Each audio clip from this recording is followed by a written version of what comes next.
Urvil பட்டேலை CSK replacement பிளேயரா sign பண்றதுக்கு முன்னாடி ஆர்சிபி தான் ஃபர்ஸ்ட் கான்டாக்ட் பண்ணி பேசினாங்கன்னு இப்போ உர்வில் பட்டேலே சொல்லியிருக்காரு.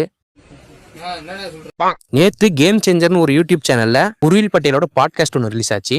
அந்த பாட்காஸ்ட்ல தான் இந்த விஷயத்தை அவர் ஷேர் பண்ணியிருக்காரு. அவர் என்ன சொன்னார்னா, சிஎஸ்கேக்கு முன்னாடி எனக்கு ஆர்சிபி மேனேஜ்மெண்ட் கிட்ட இருந்து தான் கால் வந்துச்சு. அவங்க என்ன சொன்னாங்கன்னா, நாங்க இன்ஜுரியான படிகளுக்கு ரீப்ளேஸ்மெண்ட் பாக்குறோம், நீ வேணா ஒரு 15 நாள் எங்க கேம்புக்கு ட்ரையல் வா, நீ அதுல எப்படி பெர்ஃபார்ம் பண்றத பார்த்துட்டு டீம்ல எடுக்கிறதா வேணாமனு முடிவு எடுக்கிறோம்னு சொன்னாங்க. அவங்க கால் பண்ண நெக்ஸ்ட் 1 ஹவர்லயே எனக்கு சிஎஸ்கேல இருந்து ஸ்ரீகாந்த் சார்ட்ட இருந்து கால் வந்துச்சு. அவர் நாங்க வன்ஸ்பேடிக்கு ரிப்ளேஸ்மெண்டா உனக்கு கன்ஃபார்மா டீம்ல எடுத்துக்கிறோம்னு சொன்னாரு. அதனால நான் ஆர்சிபி ஆஃபர் ரிஜெக்ட் பண்ணிட்டு சிஎஸ்கேல ஜாயின் பண்ணன்ற மாதிரி சொன்னாரு. அவ்வளவுதான், இவர் இப்படி சொல்லிட்டாரா. இதுக்கப்புறம் கமெண்ட்ஸ்ல ஒரு சில அன்எஜுகேட்டட் எருமைகள் நெக்ஸ்ட் வாட்டர் பாய் அப்படி இப்படின்னு கதற ஆரம்பிச்சிட்டானுங்க.